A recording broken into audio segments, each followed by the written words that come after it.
You've now tuned in to the Drawing Board Podcast, a powerful, thought-provoking discussion where we talk about family, relationships, ministry, community, and career. Let's see what exciting guests we have on our show today. Great evening, Drawing Board Nation. This is the founder and the host, Andre Ebron. And like I always tell you, I am dedicated to bringing you quality information from quality people. In light of all the recent circumstances, I am praying for all of those that have been impacted and affected by the coronavirus. I am also encouraging those who have not been impacted or affected by it. I know you may be operating by faith. I know you may be taking courage, but I also want you to be cautious. Just exercise good precautionary measures. Wash your hands, sneeze into your arm. Don't touch anybody else, because while you are operating by faith, you must also operate within wisdom. Tonight is a night, if the nation was in need of any type of motivation, particularly surrounding the educational environment, interacting with our students, our families, the faculty and staff, tonight is a night that we need encouragement from our educators. So tonight we have a consummate educator, someone who I know is an advocate to her core. I'd like to welcome Miss Brittany E. Washington to the show. Hi, everyone. Hey, what's going on? So I'm glad to have you on the show. I'm excited to be here for sure. Absolutely. Who knew that we would be off work and be able to, just get a chance to really delve into some situations regarding the educational environment that everybody needs direction on. So first, before we go into that, let them know a little bit about you. Brittany E. Washington was born and raised in Detroit on the east side. Put your E's up, all right? Brittany Washington attended DPS schools as a child. She graduated from Winans Academy of Performing Arts High School. Now, question, what's your talent? Do you play an instrument? Do you sing? I actually do both. I did vocal music as well as violin and piano. Oh, okay. We'll have to have you sing something tonight. Absolutely the Drawing Board not. Nation, I know you want to hear her sing, so we're going to try to get her to sing something tonight. All right? And then after that, she later attended Michigan State University as well as Wayne State University, obtaining her BA in political science, majoring in sociology, and minoring in math. Ms. Washington is extremely passionate about changing the lives of children. This passion drove her to higher lengths as she became the founder and owner of Faith's Learning Institute. That's exciting. It is. That is exciting. We're going to delve off into the name and what because there's something in the name, right? So I want you to take me to that moment of when you decided or you had an epiphany or a revelation with like, this is what I'm going to name it, right? So the Institute is slowly becoming a staple inside the community when it comes to tutoring and ACT, SAT prep. When she is not running her business, she is a Black millennial in education. She currently serves as the Dean of Students at Thurkel Elementary on Detroit's West Side.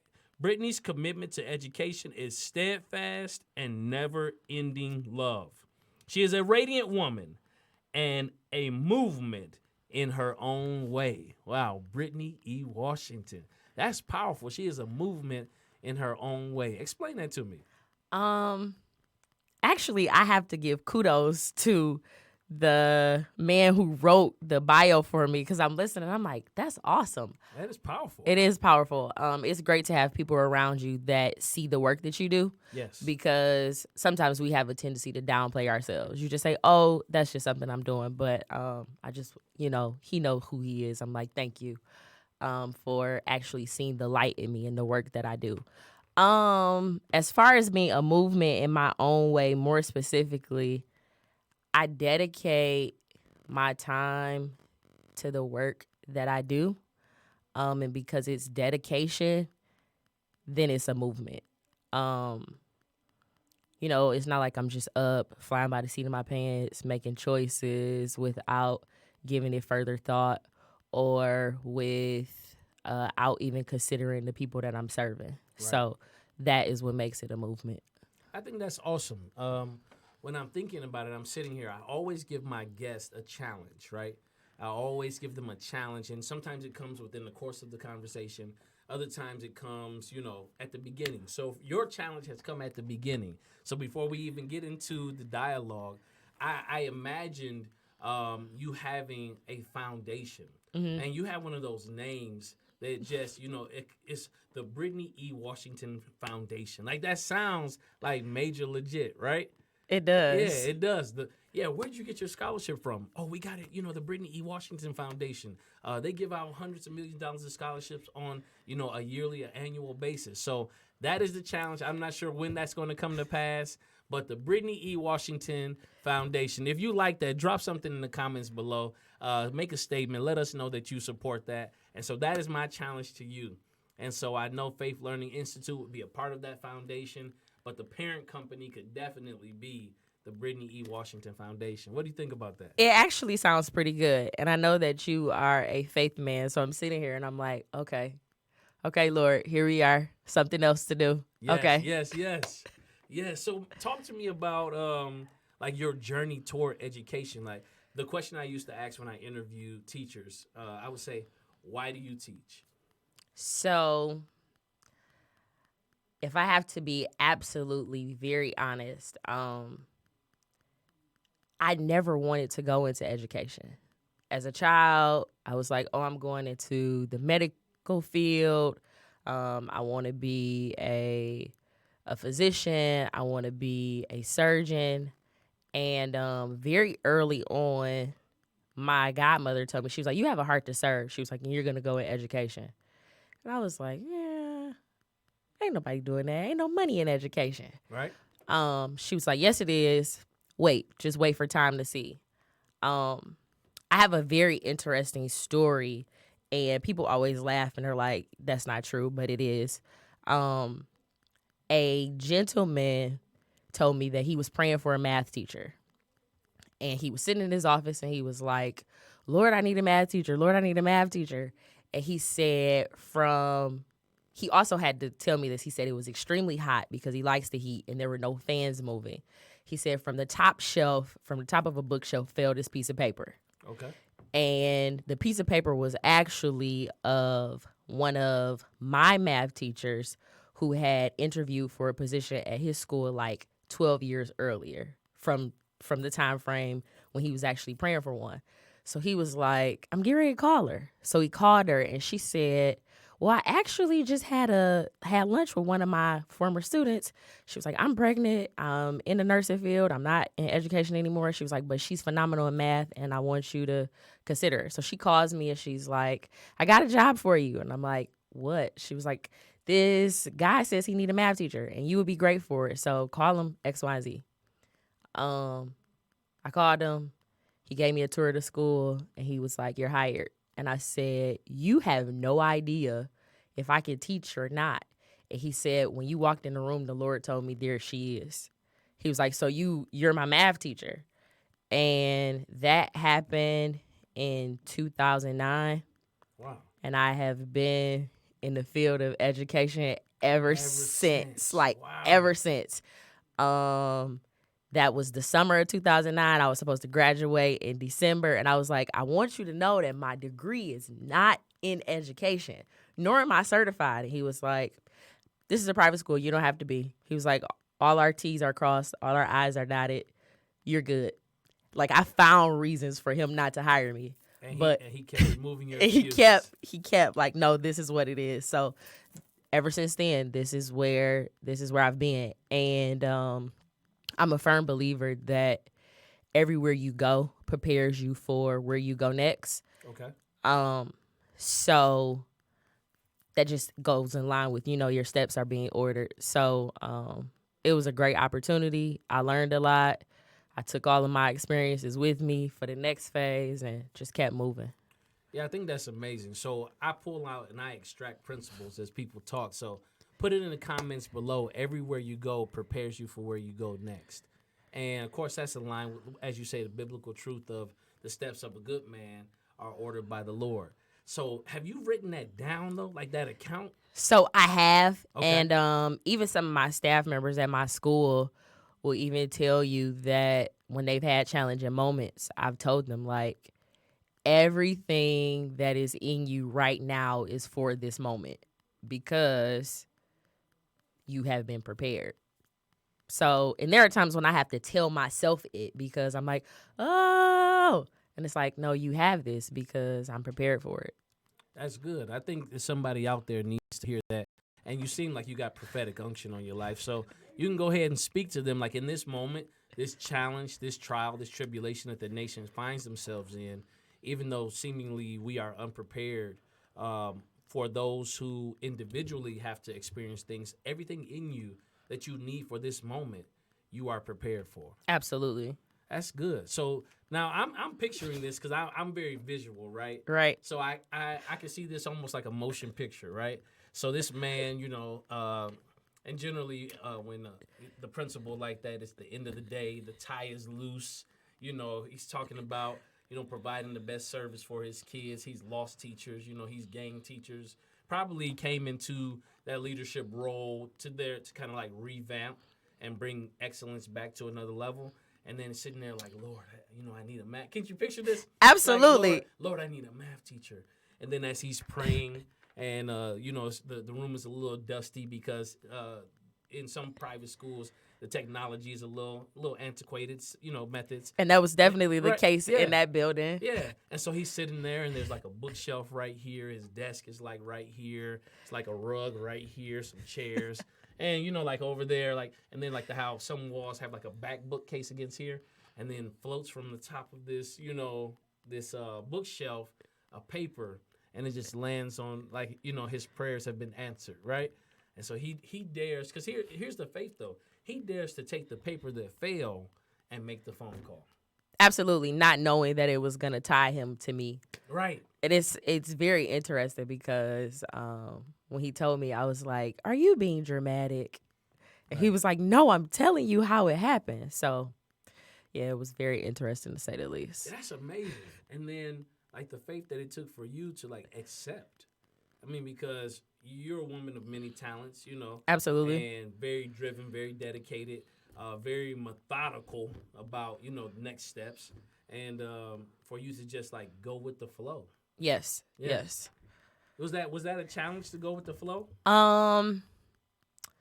It was. At the time, I was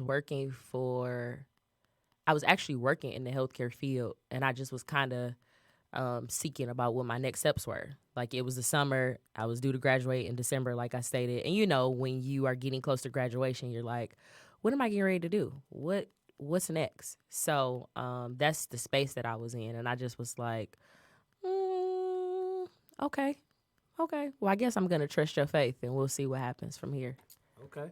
So now take me 2009. You're a math educator, young in the field. What would you say was like one of your greatest challenges as a math teacher?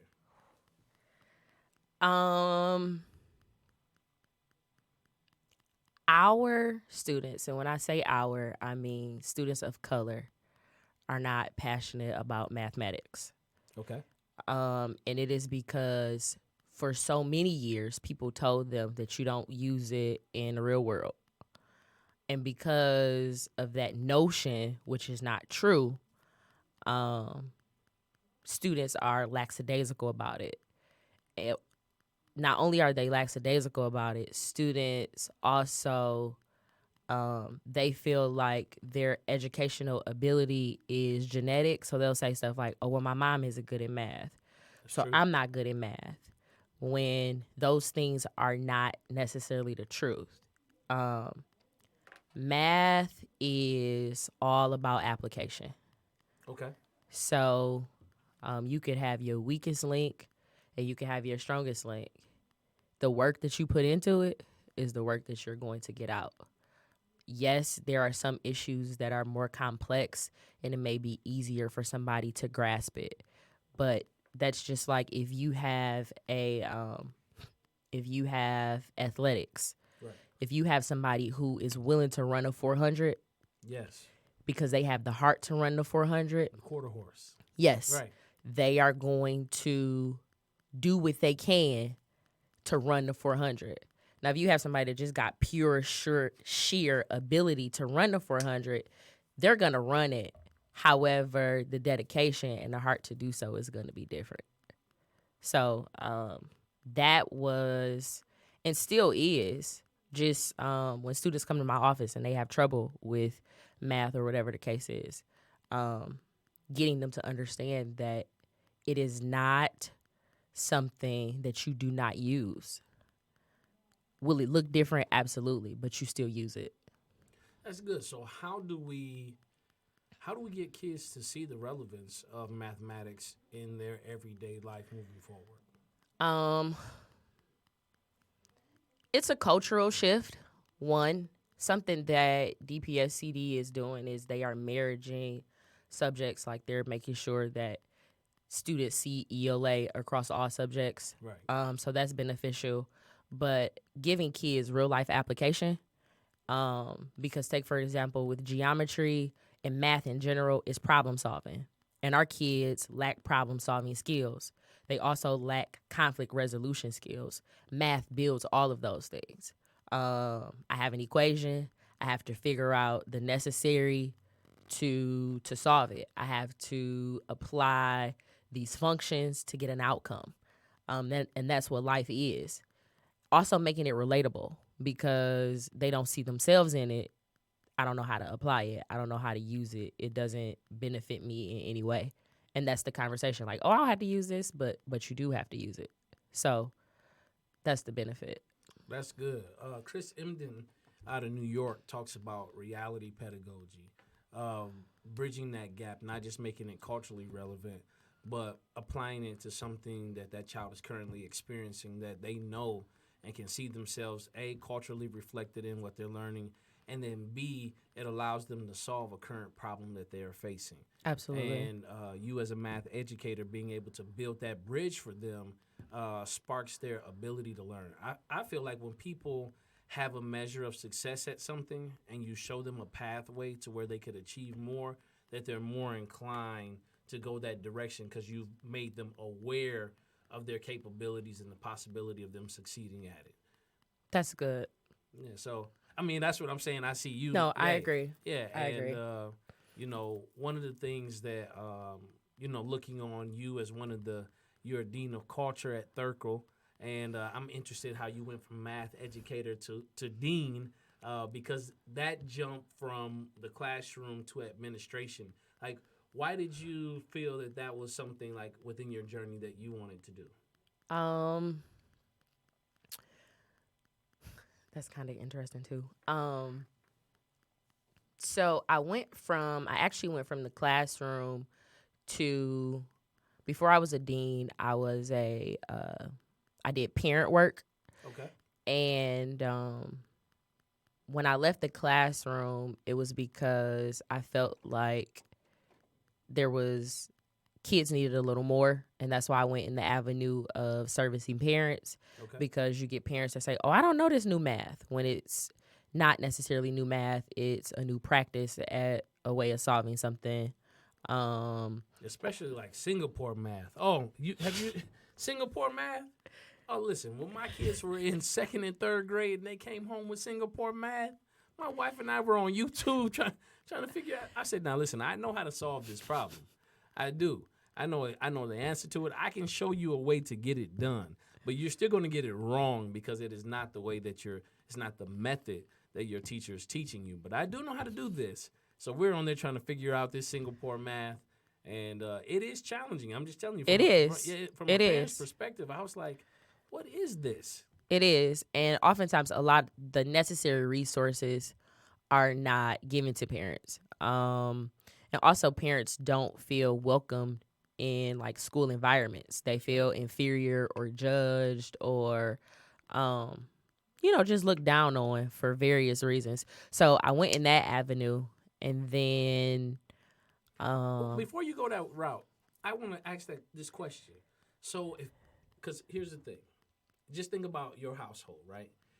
If I'm going somewhere where I feel inferior, judged, any of those things, am I going to send my child in there? So most times they don't, but what happens is out of necessity they send their children. Oh, wow.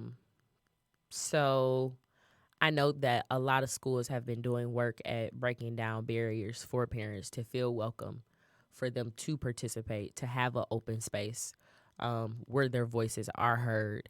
And it is important because in servicing the whole child, their parents are very important and their minds need to be shifted for them to understand like you are your child's first teacher.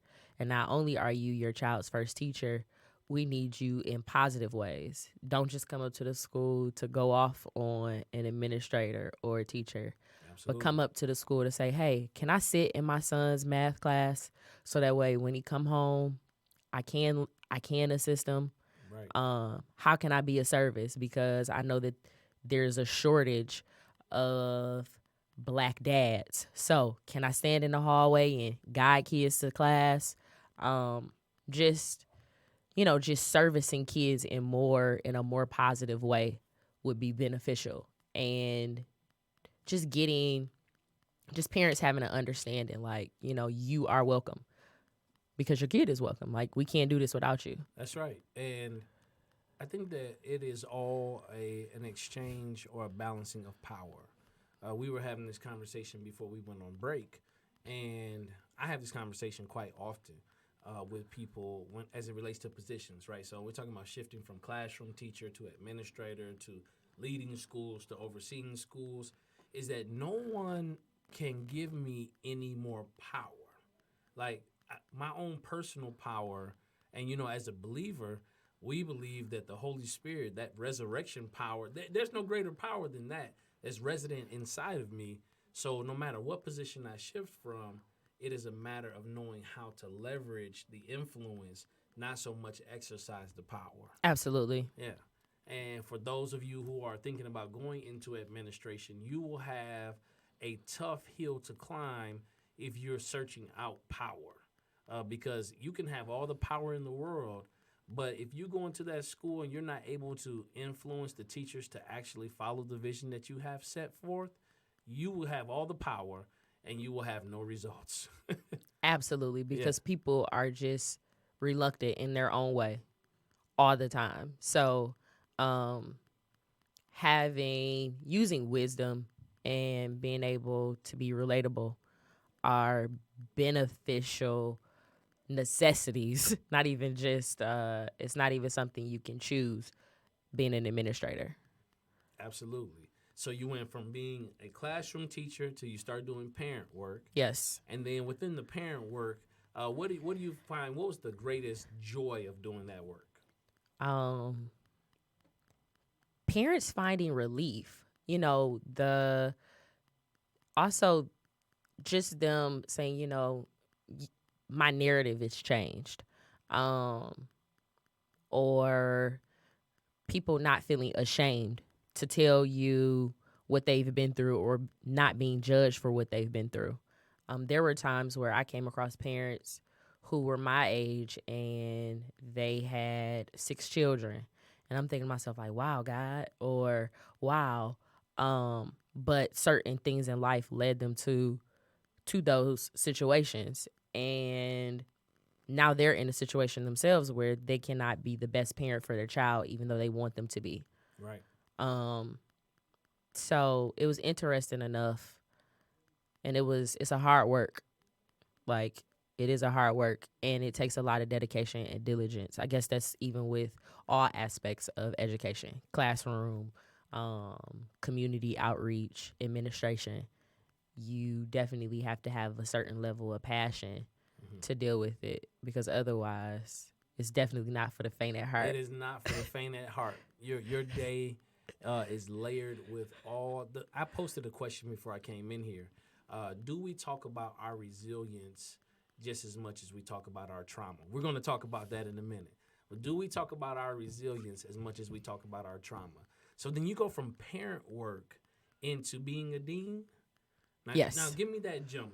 How does that go? So you got best of both worlds. So you service the children, and then you get a chance to interact with the parents. And now as the dean, you're responsible for that overall. Like, every stakeholder in the community has to come to you. Absolutely.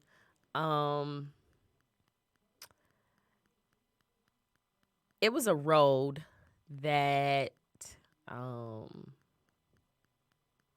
it was a road that I was on, and there were some changes that were made that I necessarily didn't have control over. And someone from Human Resources said, "I think you should apply for this position."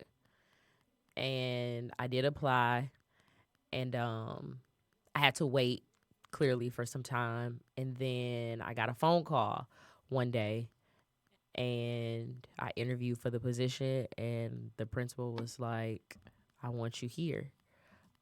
Something that I will say is that sometimes we don't always tell people exactly where we are, or we're secretive when, you may be going through something, or when you have views about certain things, just because you don't want people to talk about it, or you don't want to be looked at a certain way. However, there is a benefit in being transparent just about who you are, because even when I got the phone call about you should apply for this position, the person that called me from Human Resources, she didn't know much about me. She knew that, one, I worked at a school that her students went to, which was the first school I started at, where the chancellor had prayed for a math teacher. The falling, Yep, falling paper. The cascading paper, right? So it was that, and then she knew what I had been through with the transition from the district with my previous position, and she recommended that I applied. So I did. And I guess the rest is history. I'm like, it's murder, she wrote. Right. So it's just favor every step of the way. Like, God has a way of positioning people, of letting you know that a door is open. Absolutely. And even just positioning people to say, I hear you. And you need that. Sometimes you're like, and he's like, no, I got you. I hear you. Right. You good. Yeah, you good. We're going to go ahead and actually, I got a door open for you right here.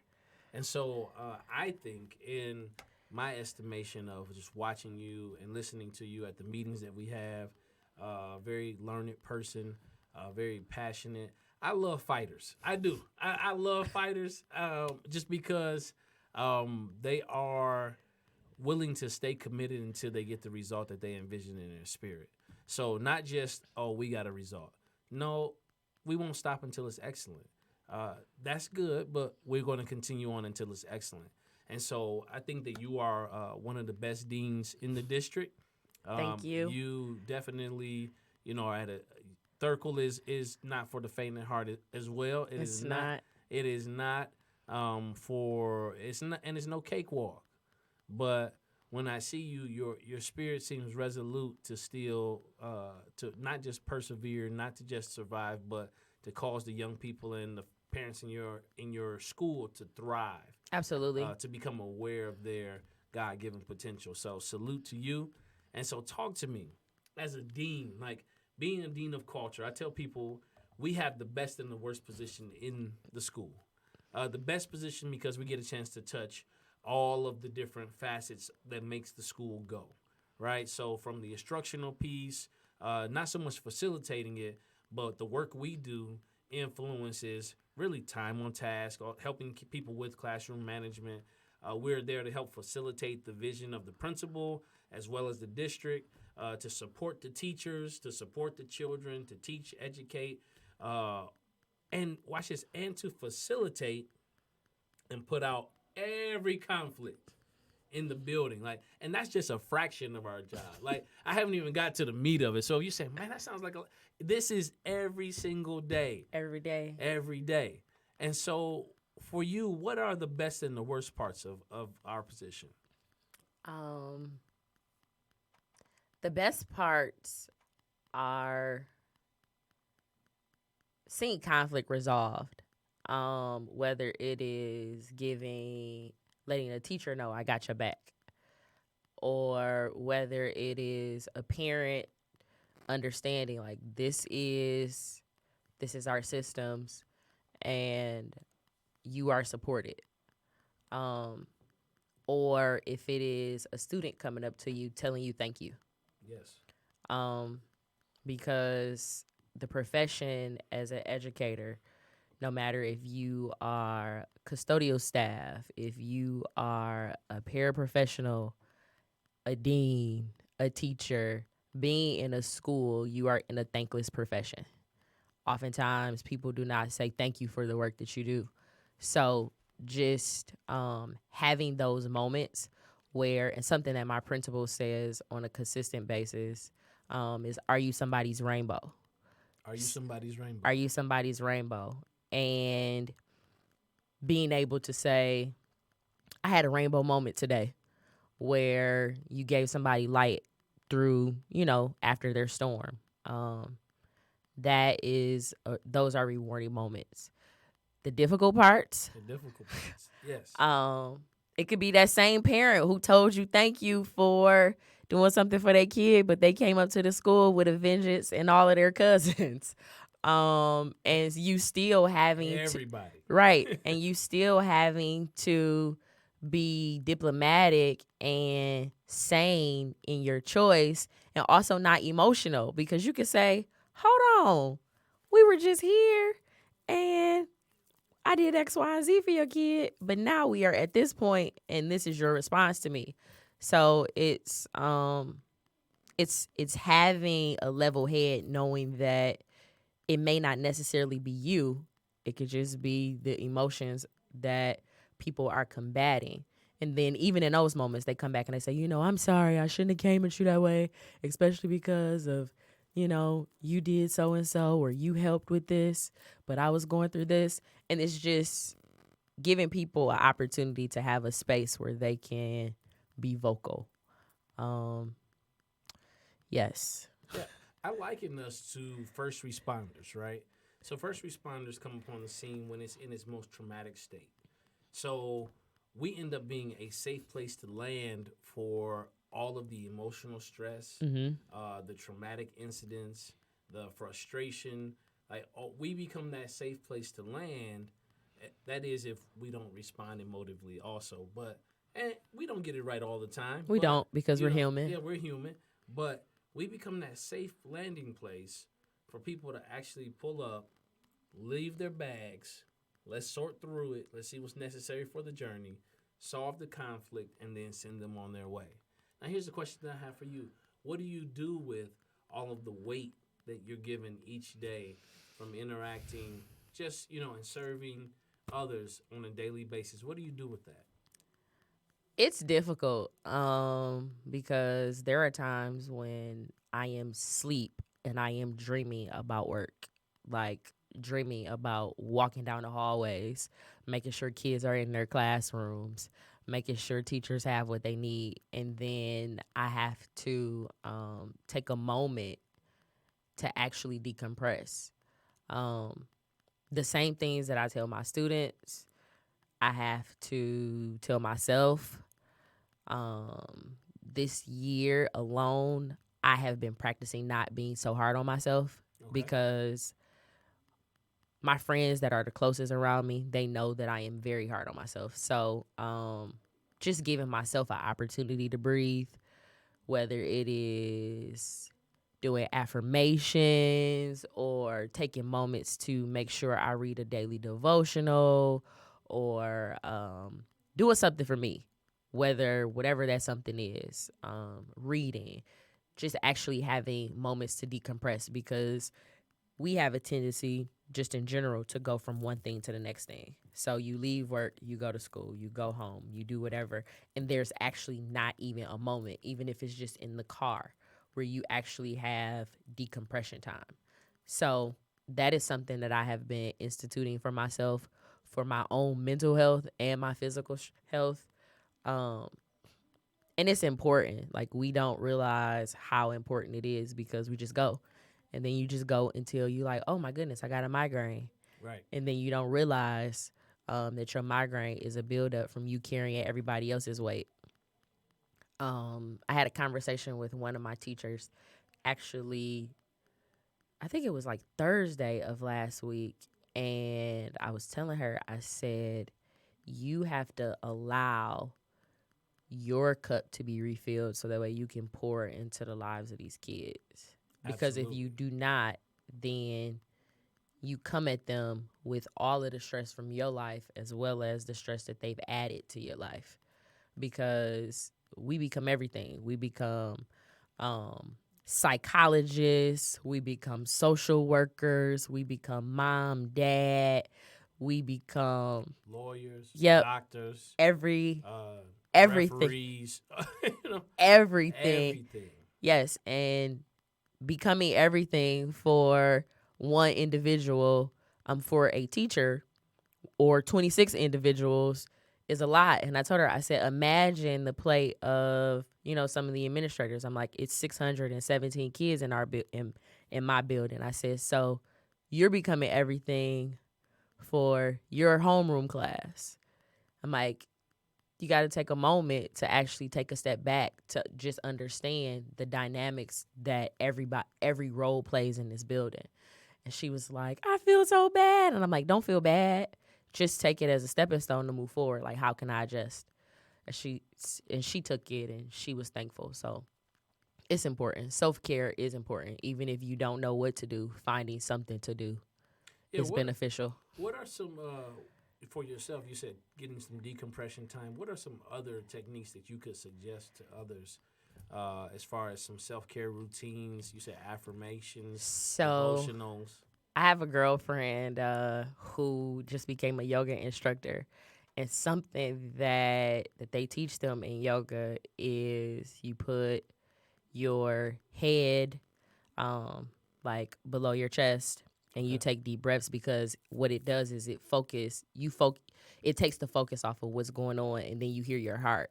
And as you hear your heart, it slows down. So even when I was talking to her before I was coming here, she was like, if you get nervous, bend down, put your head here, and take deep breaths so that way you can do X, Y, and Z. And I was just like, I'll be fine. Thank you. I found another challenge.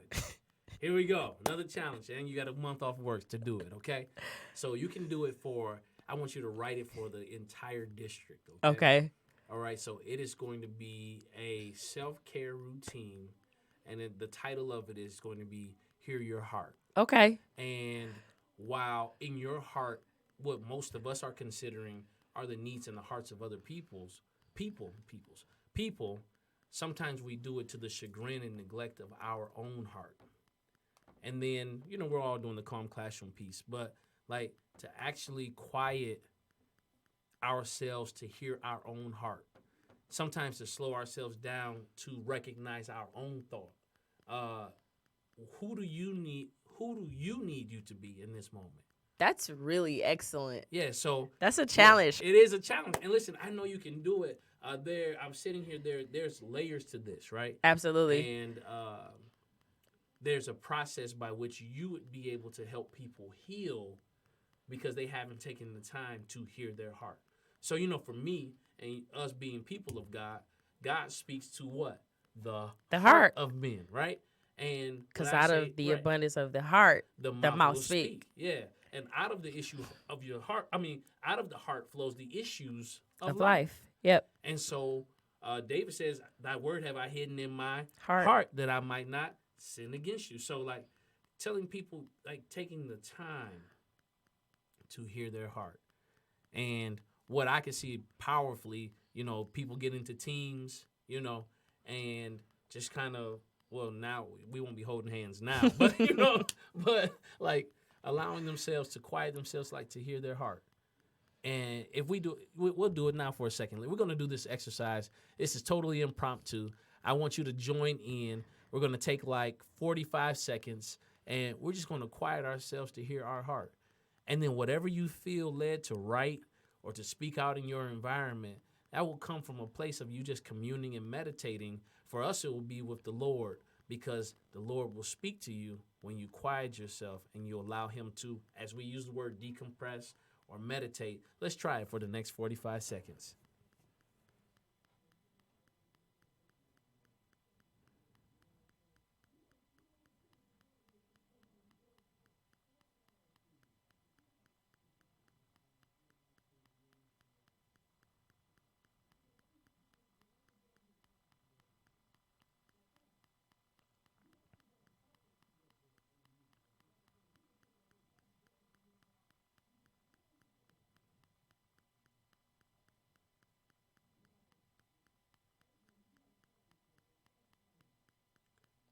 Okay, now slowly open your eyes. Britt, what did you get out of that? What did you hear? I felt refreshed. And the word I heard is enough. So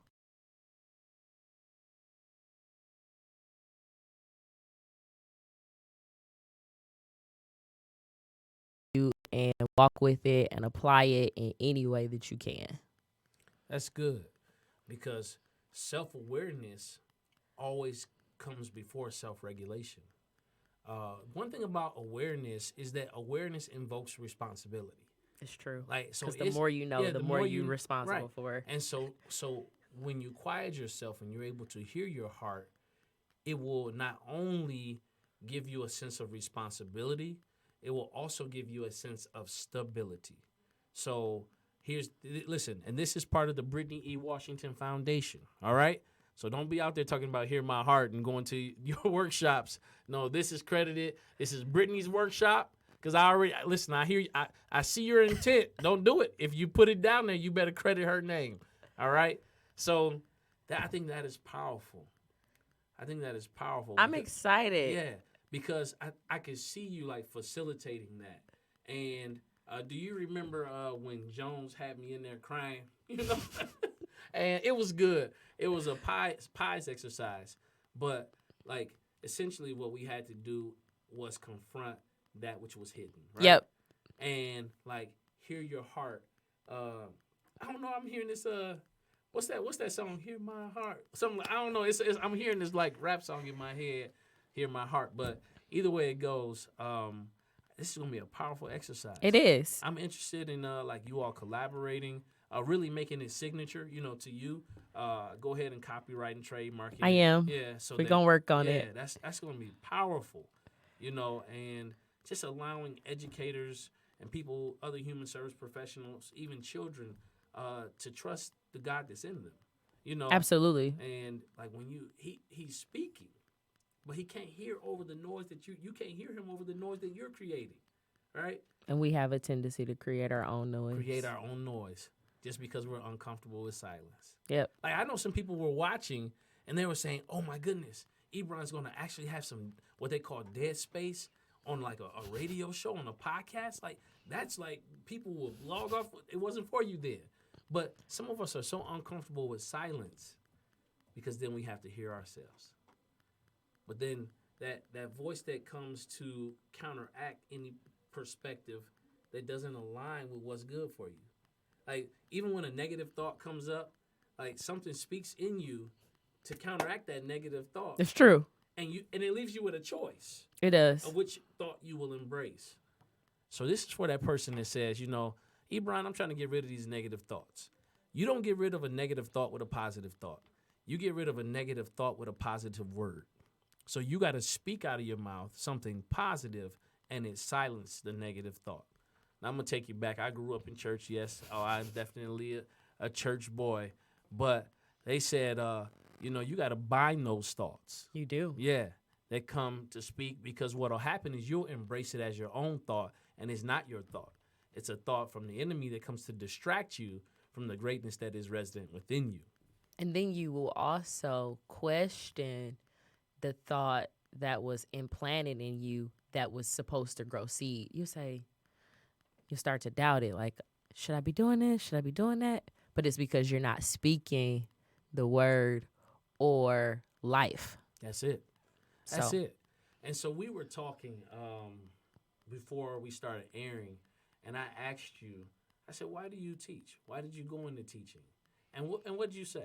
So my response to you was to change the lives and to leave an imprint on the lives of the students that are in my pathway.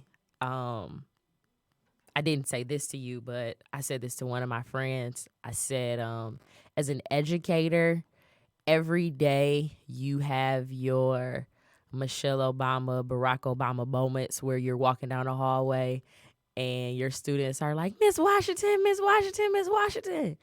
And, you know, they're coming to give you a hug because they are excited to see you or excited to give you some level of good news or just being able to be touchable for them. But what I did say to you is we all have that those educators who either planted seeds or watered something in us or pushed us to greatness, and we remember who they are today. And I want to be that for my individuals. I want them to say, she saw this in me. She fought for me. When I had to go to court, she went to court with me. When my mom died, she was at the funeral. When I didn't believe in myself, she believed in me. Giving them examples to live by because they don't know the communities that we come from. That's right. Sometimes they see the end result and they don't understand that, it could have been, we grew up in areas where people did the same things that they're doing in the area you live in. Just giving children an opportunity to see greatness and knowing like I'm not perfect, but I'm working at it and you could do it too. Absolutely. So let me ask you a question. Why is that important to you? So I was having a conversation with another one of my friends, and I told them, I said,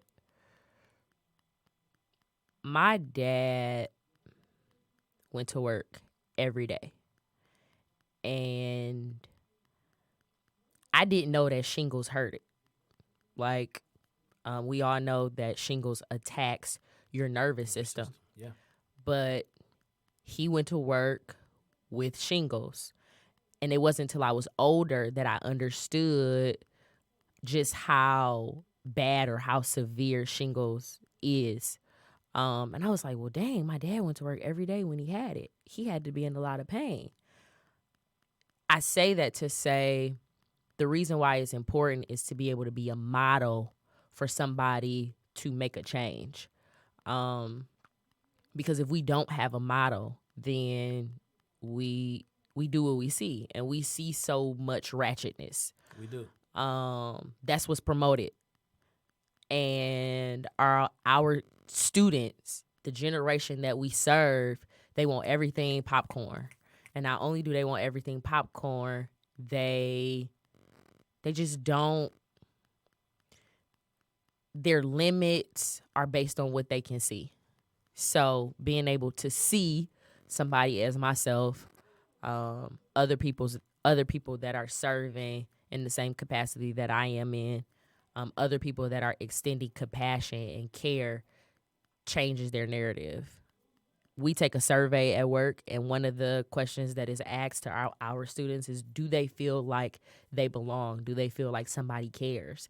And it hurts when they come to an institution that they spend more time at than they do at home, and they say that nobody cares about them. Yes. Especially when you know that you genuinely do care. So it's important to me that they know, like, she cares about me and that she's an example. I think that's awesome because when we talk about changing and shaping lives, the first responsibility is to model the way.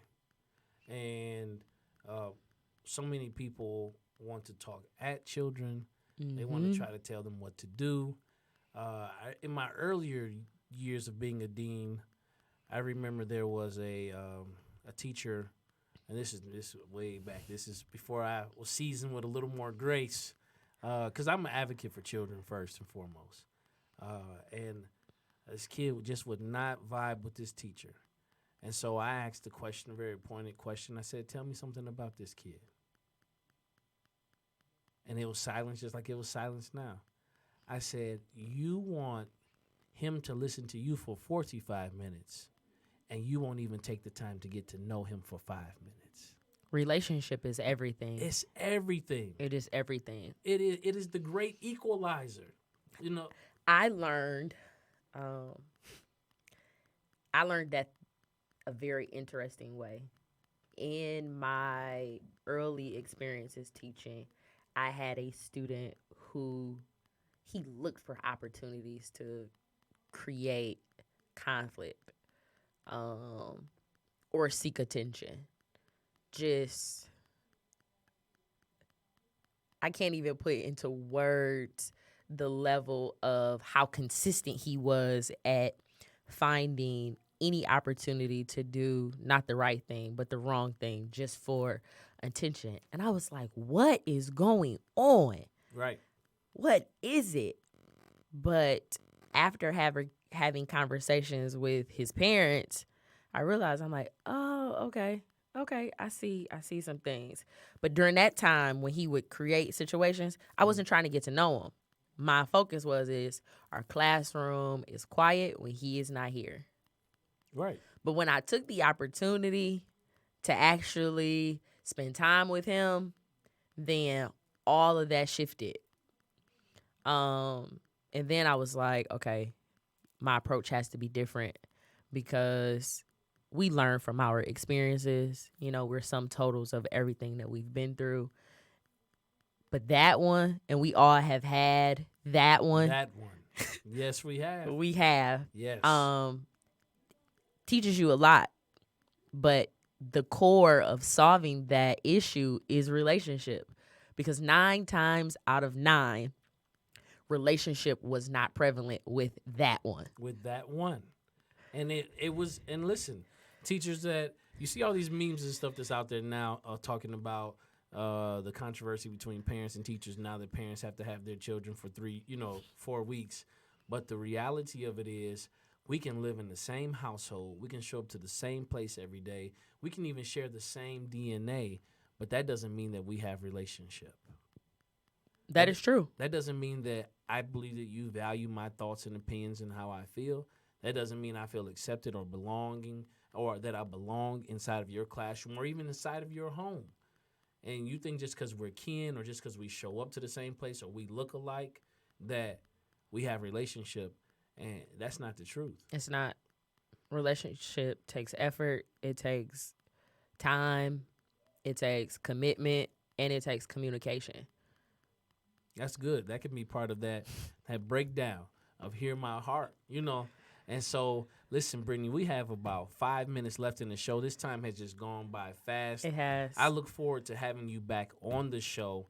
And if you're willing, we can even bring some of those friends that you were talking about. We can. Yeah, bring them on the show. I'm interested to kind of see that dialectic, piece happen and how it breaks down. Because there is so much more to your story that we didn't get to this time that I believe will be a blessing to those who are listening on. And here's what I have to say as we close out. I want you all to know that every place that you feel inadequate, that God's strength is sufficient. His strength is made perfect in your weakness, that no matter where it is that you don't feel that you measure up, Brittany told you tonight that you are enough. She told you to quiet yourself, allow yourself to hear your heart, decompress from those just going day to day. Mom, I know it's a lot to do. I know you have to prepare dinner. I know you have to get the kids together. I know you have all these responsibilities. But guess what? If you don't take care of you, think about everything else that will succumb to great defeat because you didn't invest that time in yourself. Oh, I can't make. Yes, you can. You can make time, even if it's waking up 10 minutes early to just have that moment before the whole house wakes up. We have now only a couple minutes left. And Brittany, what are your just final words? And then tell them where they can find you. Parents, take this time to actually build with your students. I know that you will have them for weeks on end, but do not get short with them because it is a different learning environment for them as well. That's good. Yes, that being short is very important because we know that when our kids do not perform, we have a tendency to yell or, our fuses blow. So just be patient with them as well. You can find me at Miss Brittany Elaine on Facebook or Faith's Learning Institute, which we did not get a lot of time to talk about, but that is my tutoring company. And that's it. Oh, yeah. So we'll have to talk about Faith Learning Institute when you come on again sometime in June or July. We're going to go ahead and schedule the date. And that'll be a great time to talk about summer loss. Absolutely. So that children don't, undergo summer loss, lose all of everything that they acquired throughout the year. So as I always tell you all, Make sure you go to Eventbrite. June 6, 2020. It's going down 3200 East Lafayette, Martin Luther King Jr. Senior High School. The Drawing Board Experience 2020. It will be live and in effect. Make sure that you register. Make sure you share the link. And lastly, the last thing that I have to say to you is that your future is not behind you. It's not before you. It is within you. And I'm Andre Ebron signing off, telling you, wash your hands. God bless.